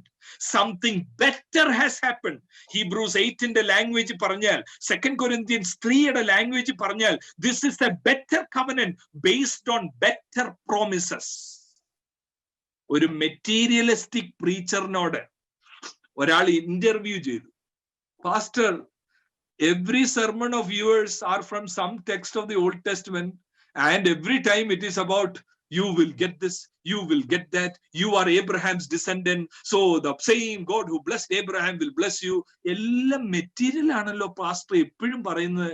Why are you not thinking about the New Testament passage that this is a new covenant based on better promises? ഇവിടെ ആത്മീക നന്മകളെ കുറിച്ചാണല്ലോ പറയുന്നത്. പിന്നെ എങ്ങനെ ഭൗതിക നന്മകൾ മാത്രം പറയുന്നത്? പിന്നെ തെറ്റിദ്ധരിക്കരുത്, ഭൗതിക നന്മ ഇല്ല എന്നല്ല പറയുന്നത്. നമ്മുടെ ആവശ്യങ്ങൾ സ്തോത്രത്തോടെ അർപ്പിക്കുക അത്രേ വേണ്ടത്. ഫിലിപ്പിയൻസ് 4 ഞങ്ങൾക്ക് ആവശ്യമുള്ള ആഹാരം ഇന്ന് ഞങ്ങൾക്ക് തരണമേ എന്നുള്ള പ്രാർത്ഥനയുണ്ട് ലോർഡ്സ് പ്രേയറിൽ. But it's a different approach altogether. God has the supreme right to do anything with my life. That is the attitude that is expected of a new covenant believer. Then God must do. I know he will do. അത് പറയുന്നതിനെക്കാട്ടിൽ let your will be done. ഈ pastor ഇത് interviewer ചോദിച്ചു, why are you preaching only one side? You have to preach that some of your believers will die with sickness. എന്താ പറഞ്ഞെന്നറിയോ ഈ pastor തിരിച്ച്? I want to really preach, bring hope. അതുകൊണ്ടാണ് ഞാനിത് പ്രസംഗിക്കുന്നത്. ഇതാ പലരുടെയും ഡിസപ്ഷൻ. എന്താണെന്നറിയോ? ഈ പ്രധാന പ്രീച്ചർ, മെറ്റീരിയലിസ്റ്റിക് പ്രീച്ചർ, നമുക്കെല്ലാം അറിയാവുന്ന ഒരാളാ. അദ്ദേഹം പറഞ്ഞ ഇങ്ങനെയാ, എനിക്ക് ആൾക്കാരിൽ പ്രത്യാശ കൊണ്ടുവരണം. രോഗികളായിരിക്കുന്നവരോട് നീ നിന്റെ രോഗത്താൽ ചിലപ്പം മരിച്ചു പോകാൻ സാധ്യത ഉണ്ടെന്ന് ഞാൻ എങ്ങനെ പറയും? So I have to bring hope. അതുകൊണ്ടാ I select verses. I preach only about God as a healer. I don't preach about my grace is sufficient for you. അത് പറയത്തില്ല. അപ്പൊ ഈ ഇന്റർവ്യൂവർ തിരിച്ചു പറഞ്ഞ ഇങ്ങനെയാ, pastor, the hope that you are giving, is it real hope or is it fake hope? പ്രിയ ദൈവമക്കളെ, പലപ്പോഴും ഈ 1:3 വായിക്കുമ്പോ ആത്മീക അന്ധതകൾ മാറണമെങ്കിൽ, ഒരു മെച്യൂർ സ്റ്റേറ്റിലേക്ക് നമ്മൾ വരണമെങ്കിൽ, നമ്മുടെ ആത്മീക ഉറക്കം മാറണമെങ്കിൽ, കാണേണ്ടതുപോലെ വചനം കാണാൻ ഒക്കണം. മൂടുപടം നീങ്ങിപ്പോയി. God has done something new in the new covenant. It is better. It is based on better promises എന്നുള്ളൊരു കാഴ്ചപ്പാട് നമുക്കുണ്ടാകണം. ഒരു വാക്യം എനിക്ക് ഇത്രയും ഞാൻ അതിന്റെ കാര്യം പറഞ്ഞുകൊണ്ട് I have to show one verse. Materialistic ആൾക്കാരുടെ ഫേവറേറ്റ്, മെറ്റീരിയലിസ്റ്റിക് പ്രീച്ചേഴ്സിന്റെ favourite verse in the New Testament ഞാൻ നിങ്ങളെ കാണിക്കാൻ പോയ, and how that is misquoted എന്ന് കാണിക്കാൻ പോയ. 2 Corinthians 8 and verse 9. 2 കൊരിന്ത്യർ 8-ാം വാക്യമാ the favorite verse of all materialistic preachers. Materialistic എന്ന് ഞാൻ പറയുമ്പോൾ ഇതാ ഞാൻ അർത്ഥമാക്കുന്നത്. They project materialism as the end in itself. They project that if God is with you, then materialistic blessing is the sign that God is with you. അതാ ഞാൻ ഉദ്ദേശിക്കുന്നത് materialistic preachers എന്ന് പറഞ്ഞാൽ.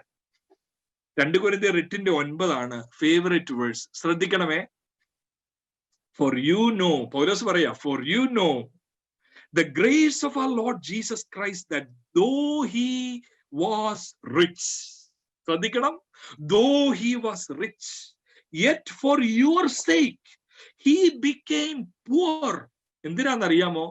സമ്പന്നനായിരുന്നിട്ടും യേശു ദരിദ്രനായത് എന്തിനാന്നറിയാമോ? അർത്ഥവാക്യം, so that you through his poverty. കൊരിന്തിലുള്ള ആൾക്കാരോട് പറയാ, നിങ്ങൾ അവന്റെ ദാരിദ്ര്യം നിമിത്തം, അവൻ ദരിദ്രനായതുകൊണ്ട്, so that you through his poverty might become rich. Again, I am very curious. നിങ്ങളിൽ എത്ര പേര് ആ വാക്യം അണ്ടർലൈൻ ചെയ്തിട്ടുണ്ട്? These are the words that sometimes we underline, we highlight, we base our theology. വേദശാസ്ത്രം മുഴുവൻ ഔത്തല്ല. 2 Corinthians 8:9. We hardly see Jesus, God has pronounced a good word on me, and that is spiritual in its scope primarily. Yes, he says do not worry. നമ്മുടെ മേൽ good പറഞ്ഞ യേശു തന്നെ പറഞ്ഞിട്ടുണ്ട്, do not worry about what you will eat, what you will, basic needs നെ കുറിച്ചാ പറയുന്നത്. അത് വേറൊരു കാര്യമാണ്, അതിനെ കുറിച്ച് ഇപ്പൊ പോകാൻ താല്പര്യപ്പെടുന്നില്ല. എന്താ ഇതിന്റെ അർത്ഥം? 2 Corinthians 8:9, യേശു ദരിദ്രനായി നിങ്ങളെ സമ്പന്നരാക്കാൻ. He became poor to make you rich എന്ന് പറഞ്ഞാൽ എന്താ ഇതിന്റെ അർത്ഥം എന്നറിയാം? This is doing cruelty to the text. This is killing the text. If somebody is saying God wants you to be rich by quoting this verse. പൗലോസ് എന്തിനെ കുറിച്ചാണെന്നറിയാമോ ഈ അധ്യായത്തിൽ പറയുന്നത്? പൗലോസ് പറയുന്നത് ജനറസ് ഗിവിങ്ങിനെ പറ്റിയാ. I am not time to explain that. നിങ്ങൾ എല്ലാവരും spiritual maturity ഉള്ളവരും വേദപഠനത്തിന് താല്പര്യമുള്ളവരുമായതുകൊണ്ട് I am giving you a homework. Anyway, this is fasting prayer. In the night, take time to read 2 Corinthians 8 and chapter 8 and chapter 9. The whole issue in chapter 8 and 9 is giving. പൗലോസ് കൊരിന്ത ആൾക്കാരെ encourage ചെയ്യുക. Hey, come on guys, you said you will give money. പക്ഷെ പൗലോസ് ഇപ്പൊ 9 ആദ്യമൊക്കെ പറയുക, now it seems like you are not giving. You promised that you will give 50,000. You promised that you will give 1 lakh. Now you are not giving, saying I have other work. പൗലോസ് പറയുന്നത് ഇങ്ങനെ, don't put me in shame. Whatever you have promised, please give. എന്തിനാണെന്നറിയാമോ ഈ വാക്യം പറയുന്നത്? യേശു ദരിദ്രനായി നിങ്ങളെ സമ്പന്നരാക്കാൻ എന്ന് പറഞ്ഞ എന്തിനാണെന്നറിയാമോ? This is not a encouragement for them to look at riches as the end of spirituality. പണക്കൊതി ഉണ്ടാക്കാൻ വേണ്ടി അല്ല ഇത് പറഞ്ഞത്, നേരെ ഓപ്പോസിറ്റിന് വേണ്ടി ഇത് പറഞ്ഞു. എന്തിനു വേണ്ടിയാണെന്നറിയാം പറഞ്ഞത്? യേശു ദരിദ്രനായി ആത്മീകമായി എന്നെ പിതാവിനോട് അടുപ്പിച്ചതുപോലെ നിങ്ങളുടെ ഭൗതിക നന്മ കൊണ്ട് യേശുവിനെ പോലെ ആകാനാണ് പൗലോസ് പറയുന്നത്. Look at it. how misconceived people are. ഇതിനെക്കുറിച്ച് കൊച്ചുനാള് മുതലേ ഞാൻ പ്രസംഗം കേട്ടിട്ടുണ്ട്. എന്തോ പ്രസംഗം ചോദിച്ചാൽ God wants you to be rich. കാരണം വാക്യമാണ്, കാരണം it is വാക്യം, it is verse. പക്ഷെ read it in its context. Holy Spirit is given to us. പൗലോസ് തിമോത്തിയോസിനോട് പറഞ്ഞ എന്താണെന്നറിയോ? When you interpret scriptures, do your best to present yourselves as one approved. അത് കഴിഞ്ഞിട്ട് പറയുന്നത് who correctly handles the word of truth. നിങ്ങൾ ആ വാക്യം കണ്ടിട്ടുണ്ടെന്ന് ഞാൻ കരുതട്ടെ. 2 തിമോത്തി ഇത്രയും അഗൈൻ ഇന്റർപ്രിട്ടേഷനെ കുറിച്ച് നമ്മൾ കുറെ അധികം കാര്യം പറയുന്നുണ്ട്. 2 തിമോത്തി chapter 2 verse 15 വാക്യമാണ് ഞാൻ പറയുന്നത്. If you haven't underlined that word, I recommend you, I urge you, please underline that. 2 Timothy 2:15. That is the need of the hour. If ever you are interested in doing ministry in some capacity, this is my prayer. I encourage you to make this your prayer. ഇത് നിങ്ങളുടെയും കൂടെ പ്രാർത്ഥനയാക്കുക. എന്റെ പ്രാർത്ഥന ഇതാ, കർത്താവേ എന്താ ചോദിച്ചാൽ who correctly handles the word of truth. അതാ ഇന്നത്തെ അവറിന്റെ പ്രശ്നം. ആത്മീക അനുഗ്രഹം എന്ന് പൗലോസ് പറയുമ്പോ അതങ്ങ് മാറ്റിവെച്ച് പഴയ നിയമത്തിലെ 2-3 തെരഞ്ഞെടുത്ത വാക്യങ്ങൾ വെച്ച് ആത്മീകത മാറ്റി ഭൗതിക കൊഴുപ്പുണ്ടാക്കുക. ഇൻജെക്ടിങ് ലവ് ഓഫ് മണി. ഞാൻ ചില കാര്യങ്ങൾ തുറന്നു പറയുന്നതിൽ നിങ്ങൾ ക്ഷമിക്കണ്ട. ഞാൻ ആ പറയുന്ന കാര്യത്തിന്റെ അർത്ഥം മനസ്സിലാക്കിയാൽ മതി, അല്ലാതെ ക്ഷമ ചോദിക്കുന്നില്ല, കാരണം ഉള്ള കാര്യമാണ് പറയുന്നത്. മനസ്സിലാക്കണം ഉള്ള അർത്ഥത്തിൽ ഞാൻ ഇതാ ആശയമാക്കുന്നത് എന്നുള്ളത്.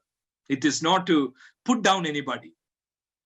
The intention behind using this illustration is to make you think. നിങ്ങൾ ചിന്തിക്കട്ടെ എന്ന് കണ്ട് മാത്രമാണ്. സാമാന്യം സ്വസ്ഥമായ വരുമാനത്തോടെ ജീവിക്കുന്നവരെ, സാമാന്യം നല്ല ഭവനങ്ങളിൽ, നല്ല ഭവനങ്ങൾ ഞാൻ ഉദ്ദേശിക്കുന്നത് നിങ്ങൾക്ക് ആവശ്യമുള്ളത്, നിങ്ങളുടെ കുഞ്ഞുങ്ങൾക്ക് താമസിക്കാൻ ഒക്കുന്നത്, നിങ്ങളുടെ മാതാപിതാക്കളൂടെ വന്നാൽ അവർക്കും കൂടെ താമസിക്കാൻ ഒക്കുന്ന ഒരു അനുഗ്രഹിക്കപ്പെട്ട എന്ന് പറഞ്ഞാൽ നിങ്ങൾക്ക് ആവശ്യമുള്ള ഒരു പ്രോസ്പെറസ് എന്ന് തന്നെ നമുക്ക് ഉപയോഗിക്കാം ഒരു വീട് നിങ്ങൾ കൊണ്ടുവന്ന് വെക്കുക. പക്ഷെ there are many spiritual, what is the word to be used? Spiritual people who claim themselves to be prophets, but they are not prophets. എന്താണെന്നറിയാമോ? They come to this, ഇങ്ങനെയുള്ള വീടുകളിലൊക്കെ വന്നിട്ട് പറയും, brother, I am seeing that you are moving to another house, bigger house. എന്നിട്ട് ഒരു അത്യാവശ്യം നല്ല ഇതായിട്ട് ജോലിയോടുള്ള ബന്ധത്തിൽ പോവാന്ന് വെക്ക്. You invite or you call, and this particular God's spokesperson is going to say, ജോലിയിൽ ഒരു വ്യത്യാസം ഞാൻ കാണും, ഒരു ഡിജിറ്റൂടെ കൂടുന്നത് ഞാൻ കാണും. ഞാനിത് കേൾക്കുമ്പോ again, I'm not putting down anybody, but if somebody gets hurt, let it be for something good. എന്തിനാണെന്നറിയാമോ ഞാനിത് പറയുന്നേ? Prophecy is never made for this. പഴയ നിയമത്തിലും ഇതിനല്ല. ഇച്ചിരെങ്കിലും ഉണ്ടെങ്കിൽ പഴയ നിയമത്തിലാണ് ഇത് പറയേണ്ടത്. പഴയ നിയമത്തിൽ അബ്രഹാമിനോടാ ചെന്ന് ഇത് പറയേണ്ടത്, അല്ല ഇസ്രായേൽ മക്കളോടാ ചെന്ന് ഇത് പറയേണ്ടത്. അവരുടെ കവനന്റിന്റെ പശ്ചാത്തലത്തിൽ ഇതിന് സ്കോപ്പ് ഉണ്ട്. ഏതിന് സ്കോപ്പ് ഉണ്ടെന്ന് അറിയാമോ?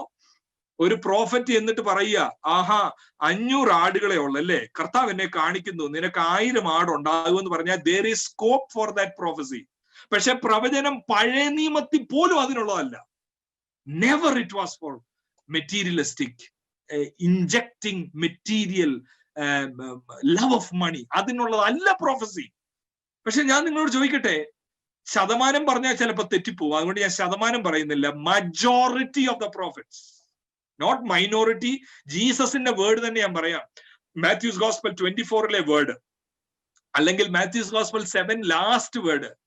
Many will say to me on that day, did we not prophesy in your name? എന്തോ പറഞ്ഞെന്നറിയാം? In the name of Jesus.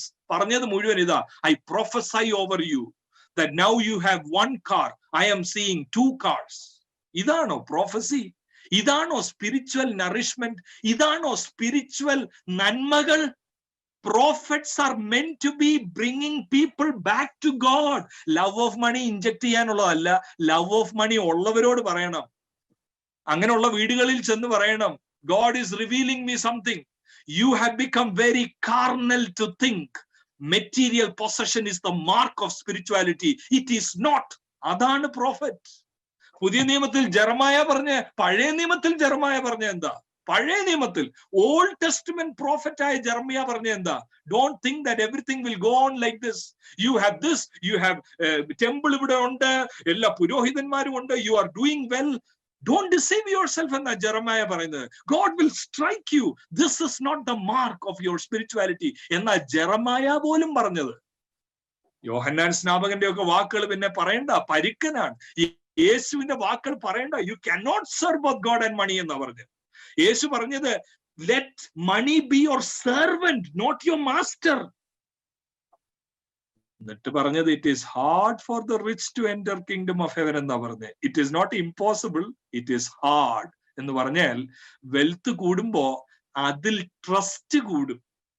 അതൊരു certain kind of belonging കൊണ്ടുവരും. അതൊരു certain kind of false confidence കൊണ്ടുവരും. അതുകൊണ്ട് യേശു പറഞ്ഞ്, it is really hard, really hard. ലൂക്കിന്റെ ഗോസ്പലിൽ you can read it for yourself, അല്ലെങ്കിൽ വേറെ ഒരു സമയത്ത് അതിനെക്കുറിച്ച് ഞാൻ ഇതിന്റെ ഇടയ്ക്ക് പറയാം. The fleeting nature of materialism. അപ്പോ ഈ 2 കൊരിന്ത്യർ, ഞാൻ ഒന്ന് മടങ്ങി വരട്ടെ. 2 കൊരിന്ത്യൻസ് 8:9 പറയുന്നു. ആ പറയുന്നത് പണക്കൊതി ഉണ്ടാക്കാനല്ല, അത് പറയുന്നത് to encourage them to imitate Jesus. യേശു ദരിദ്രനായി നമ്മളെ സമ്പന്നരാക്കിയതുപോലെ, സ്വന്തം rights and privileges give up ചെയ്തതുപോലെ, believers you be generous, you imitate Jesus എന്ന് പറയാൻ ആ വാക്യം പറഞ്ഞു. 2 വാക്യം പുറമോട്ട് മാറിയുമ്പം അത് ക്ലിയർ ആവും. 2 കൊരിന്ത്യൻസ് 6:10 നോക്ക്. 2 കൊരിന്ത്യൻസ് 6:10. 2 കൊരിന്ത്യൻസ് 8-9 അണ്ടർലൈൻ ചെയ്തവര് ആരെങ്കിലും ഉണ്ടെങ്കിൽ, no, I don't want to assume that all of you are underlining that and not this. I'm not assuming. I am just saying generally this is what we are seeing. People are excited to underline 2 Corinthians 8-9, thinking that it is for me to become rich. 2 Corinthians 8-9 underline ചെയ്ത് ആരെങ്കിലും എന്നെ കേൾക്കുന്നുണ്ടെങ്കിൽ, just check your Bible whether you have underlined 2 Corinthians 6:10. അത് underline ചെയ്തില്ലെങ്കിൽ, it is not correctly handled the word of God. It is partial reading of scripture. എന്താണെന്നറിയാമോ? 2 Corinthians 6:10 പറയുന്നത്, പൗലോസിന്റെ ജീവിതത്തെ കുറിച്ച് പറയാ, ന്യൂ കവനന്റ് ബ്ലെസ്സഡ് മാനെ കുറിച്ച് പറയാ കേട്ടോ. ന്യൂ കവനന്റിലെ പ്രോസ്പെറസ് മാനെ കുറിച്ച് പറയാ. എന്തോ പ്രോസ്പെറസിന്റെ definition? He is fulfilling God's call. He is prosperous, he is doing well. ആ മനുഷ്യന്റെ സാക്ഷ്യം എന്താണെന്നറിയാമോ? സോറോഫുൾ. ഇത് പഴയ നിയമത്തിലെ ആർക്കും, ആ ഓൾഡ് കവനന്റിൽ ജീവിക്കുന്നവർക്ക് sorrowful. Why? God is with you man. You are suppose to be very happy. You are suppose to be enjoying your materialistic blessing. പൗലോസ് പറയാ സോറോഫുൾ, yet always rejoicing. എന്ന് പറഞ്ഞാൽ my happiness doesn't come from happenings. അതാ പൗലോസ് പറയുന്നത്. My happiness doesn't come from happenings. My joy is not in the fact that I am living in this house or driving that car. My joy comes from the one who is inside, the maker of heaven and earth, Jesus himself. യേശുവിന്റെ ഉള്ളിൽ ഇരിക്കുന്നത് കൊണ്ട് I am sorrowful yet making many rich. എന്നിട്ട് പറയാ, എന്നിട്ട് അടുത്ത ശ്രദ്ധിക്കേ, അതാ 8-9 മനസ്സിലാക്കേണ്ടത് അവിടെ നിന്നോണ്ടാ. ഏതാണെന്നറിയാമോ? poor. ആ വാക്ക് കണ്ടോ? Please underline if you haven't done that. poor yet making many rich. അപ്പൊ എന്താ അവിടെ കാണുന്നത്? Paul is imitating Jesus who became poor to make others rich. ദരിദ്രനായി മറ്റവരെ സമ്പന്നരാക്കിയ യേശുവിനെ പോലെ പൗലോസും ദരിദ്രനായി മറ്റുള്ളവരെ സമ്പന്നരാക്കുന്നു എന്ന വാക്യം പറയുന്നു. മടങ്ങി എഫേസ്യ ലേഖനത്തിലേക്ക് വരാം. The challenge is, would you look at that verse and rejoice in the presence of God? എന്റെ മേൽ അവൻ ഒരു നന്മ, ഒരു ഗുഡ് വേർഡ് പറഞ്ഞു. സ്വർഗത്തിലെ ആത്മീക നന്മയാണത്. സ്വർഗത്തിലെ സകല, ഒന്നുപോലും കുറച്ചിട്ടില്ല, സകല ആത്മീക അനുഗ്രഹങ്ങളാലും ക്രിസ്തുവേശുവിൽ എന്നെ അനുഗ്രഹിച്ചിരിക്കുന്ന, എന്റെ മേൽ ഗുഡ് വേർഡ് പറഞ്ഞിരിക്കുന്ന ദൈവം അനുഗ്രഹിക്കപ്പെട്ടവൻ. 3 പ്രാവശ്യം ആ വാക്ക്, ആത്മീയ അനുഗ്രഹങ്ങളാൽ അനുഗ്രഹിച്ചിരിക്കുന്ന ദൈവം അനുഗ്രഹിക്കപ്പെട്ടവൻ. This is not like the old covenant. This is the glory of the new covenant. പ്രിയ ദൈവമക്കളെ, എന്താണെന്നറിയാമോ നമ്മൾ റിജോയ്സ് ചെയ്യേണ്ട ആ ആത്മീക നന്മകൾ എന്താണെന്നറിയാം? ആ വാക്ക് നിങ്ങളൊന്ന് ശ്രദ്ധിച്ചേ. ആ 3-ാമത്തെ വാക്യത്തിലാണല്ലോ നമ്മൾ കണ്ടത്. ഇന്ന് ഈ ഉപവാസ പ്രാർത്ഥനയുടെ രാത്രി സമയം എന്താ ദൈവം നിങ്ങൾക്ക് ചെയ്തു തന്ന ഏറ്റവും വലിയ കാര്യം? When was the last time that you knelt before God and said, Lord, I thank you for this gift. I thank you for proclaiming this good word over me. Just ഒരു word മാത്രമല്ല, a word that made a difference in my life, a word that transformed me. When was the last time? ഞാൻ രാവിലെ ഓർപ്പിച്ച പോലെ we always thank. കഴിഞ്ഞ ആഴ്ച നല്ലവനായി വിശ്വസ്തനായതിനായി സ്തോത്രം. Most of it is about material.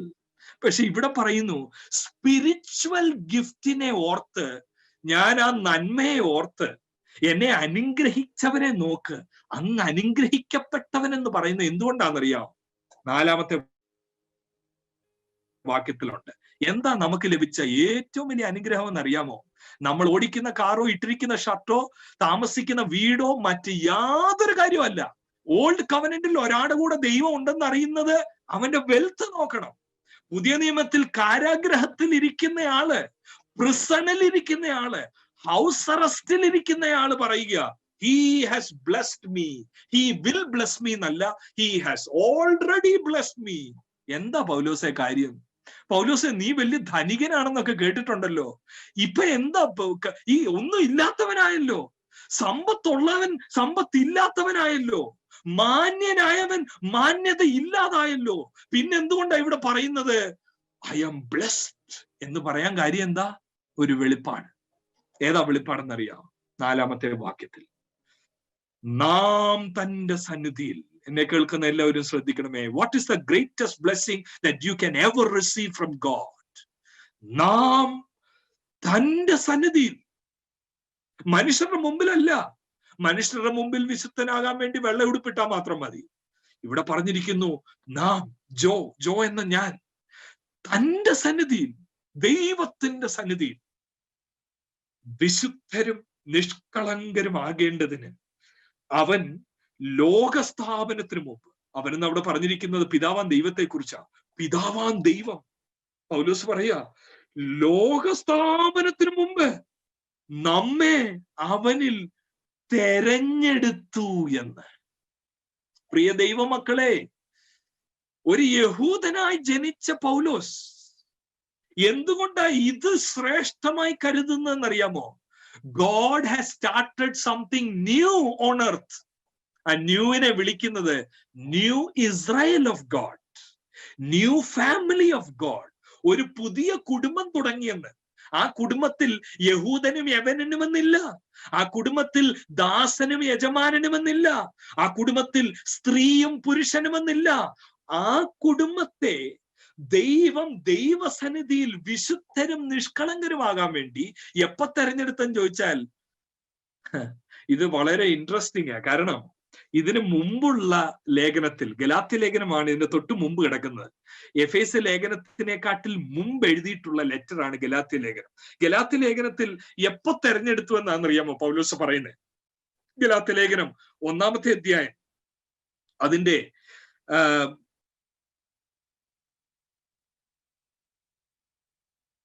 15-ാമത്തെ വാക്യം. ഗലാത്യ ലേഖനം 1-ാമത്തെ അധ്യായം 15-ാമത്തെ വാക്യത്തിൽ എപ്പോഴാണ് കർത്താവ് ദൈവം തന്നെ തെരഞ്ഞെടുത്തു എന്നാ പൗലോസ് പറയുന്നത്? But when God who set me apart from my mother's womb എന്നാ പറയുന്നത്. അമ്മയുടെ ഉദരത്തിൽ വെച്ച്. എന്തുകൊണ്ടാ അത് കഴിഞ്ഞിട്ട് വെളിപ്പാടിൽ ഒരു മാറ്റം വരുന്നേ? മാറ്റം എന്ന് പറഞ്ഞാൽ കോൺട്രറി ആയിട്ടുള്ളതല്ല, ലിറ്റിൽ മോർ ലൈറ്റ്. എപ്പോഴാ ദൈവം തെരഞ്ഞെടുത്ത്?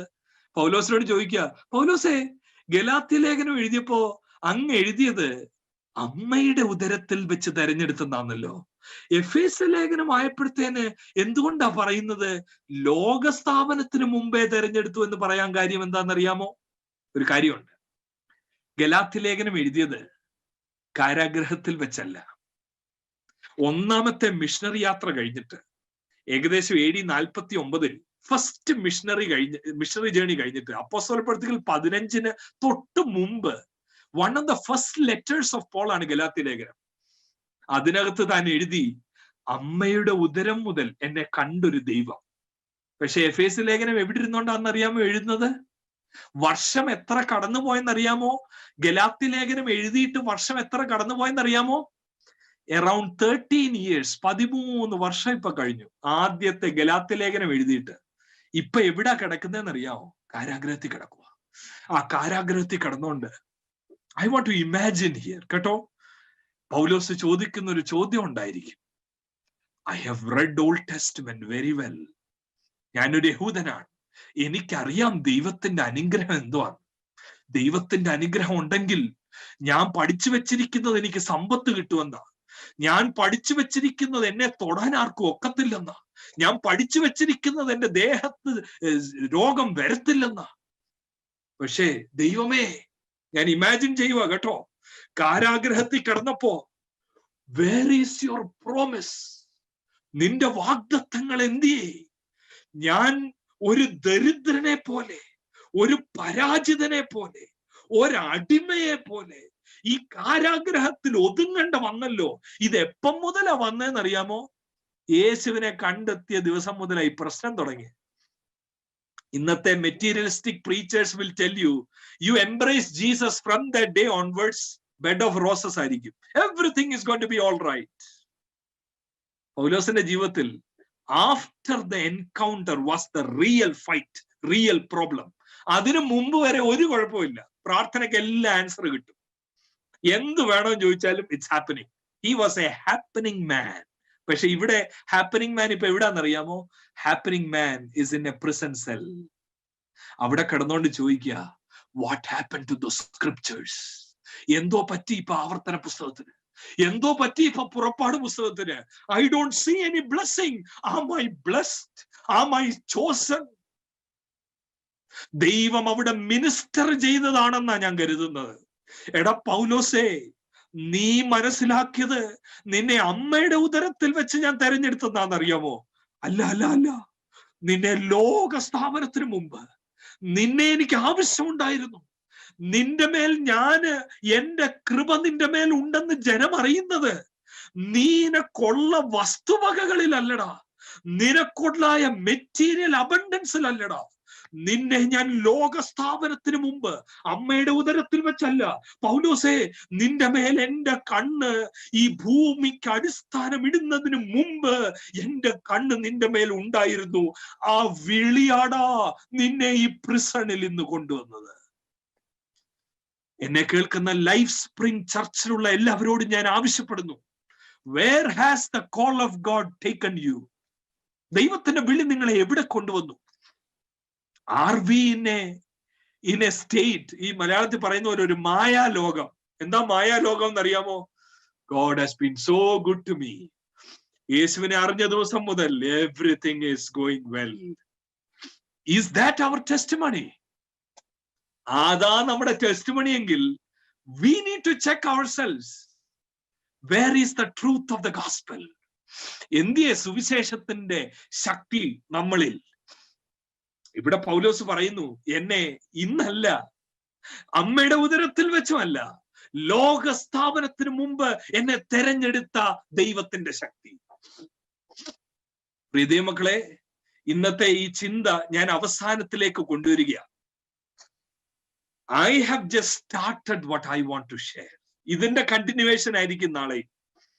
ചാപ്റ്റർ 1 തന്നെ നിന്ന് ഇതേ വേഴ്സിൽ നിന്ന് സംസാരിക്കാൻ പോകുന്നത്. Let us appreciate what God has done in our life. ഏതെങ്കിലും കുറച്ച് ഭൗതിക കാര്യം, ഡിസ്റ്റോർട്ടഡ് അണ്ടർസ്റ്റാൻഡിങ് ഓഫ് സ്ക്രിപ്ചേഴ്സിന്റെ ഭാഗമായി കിട്ടുന്നതല്ല. പരാജയം വന്നേക്കാം, ചിലപ്പോ രോഗത്തിന്റെയോ ക്ലേശത്തിന്റെയോ അവസരം വന്നേക്കാം. രോഗം വരുന്ന സമയത്ത് എന്നാലും കർത്താവേ, നിന്നെ അറിഞ്ഞിട്ട് ഞാൻ എങ്ങനെ ഇങ്ങനെ ആയിപ്പോയി? നോ, രോഗസമയത്ത് പറയേണ്ടത്, രോഗശയ്യയിൽ എൻ കൂടെയിരിക്കുന്ന ദൈവത്തിന് സ്തോത്രം ഇന്നും എന്നേക്കും. വെളിപ്പാടുള്ള പാട്ടുകാർ പാടിയിട്ടുണ്ട് കേട്ടോ. വെളിപ്പാടുള്ള പാട്ടുകാർ പാടിയത്, രോഗശയ്യയിൽ എൻ കൂടെ ഇരിക്കുന്ന, പോരാ, രോഗം എന്നെ പിടിച്ചൻ ദേഹം ക്ഷയിച്ചാലുമേ വേഗം വരുമെന്നാഥൻ ദേഹം പുതുതാക്കിടാൻ. അതാ പുതിയ നിയമത്തിലെ ഒരാടെ പാട്ടെന്ന് പറയുന്നത്. പുതിയ നിയമത്തിലെ ഒരാടെ പാട്ടെന്ന് പറയുന്നത് ബാധ നിന്റെ കൂടാരത്തിൽ അടുക്കത്തില്ല എന്നുള്ളതല്ല. പുതിയ നിയമത്തിലെ ഒരാടെ പാട്ടെന്ന് പറയുന്നത്, Lord you have the supreme control over my life. I know you are able. ദൈവമേ, I know you are able, but let your will come true in my life. അപ്പൊ പറയുന്ന എന്താണെന്നറിയോ? അപ്പൊ പറയുന്ന പാട്ടാ, നിന്റെ ഹിതം പോലെ എന്നെ നിത്യം നടത്തിടേണമേ. ക്വയറ് ഒന്ന് ലൈവിൽ വരാമോ? നമ്മൾ ഒരുമിച്ച് ആ പാട്ട് പാടാൻ പോവുക. നിന്റെ ഹിതം പോലെ എന്നെ നിത്യം നടത്തിടണമേ. എന്റെ ഹിതം നടക്കരുതേ. എന്റെ ഹിതം കാരാഗ്രഹമാകാൻ സാധ്യത കുറവാ. എന്നാൽ ദൈവത്തിന്റെ ഹിതത്തിൽ കാരാഗ്രഹം ഉണ്ടെങ്കിൽ അതിനെ എംബ്രേസ് ചെയ്യുവാൻ ആ God has spoken good over us.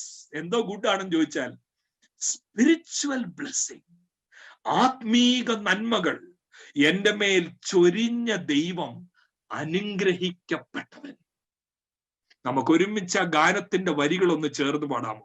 ഇരിക്കുന്ന ഇടത്ത് കുടുംബത്താൽ എല്ലാവരോടും ഒരുമിച്ചിരിക്കുകയാണെങ്കിൽ ഒരു നിമിഷം കണ്ണുകളെ അടച്ച് ഈ ഗാനം ഒന്ന് പാടാൻ തുടങ്ങാമോ? ഹൃദയത്തിന്റെ അകത്തളത്തിൽ നിന്നും, Lord help me to see your blessing upon my life, not with what I possess. എന്റെ മേലുള്ള ദൈവ വിളി നോക്കി എന്നെ ദൈവം തെരഞ്ഞെടുത്തു എന്നത് ഓർത്ത് ഞാൻ സന്തോഷിക്കുവാൻ, എന്നെ ദൈവം തെരഞ്ഞെടുത്തത് എനിക്ക് കിട്ടാവുന്നതിൽ വെച്ച് ഏറ്റവും വലിയ നന്മയായി കണക്കാക്കുവാൻ. Lord, help me. Give me a fresh insight. Give me a matured understanding. നമുക്ക് ഒരുമിച്ച് ആ ഗാനത്തിന്റെ വരികൾ പാടാം.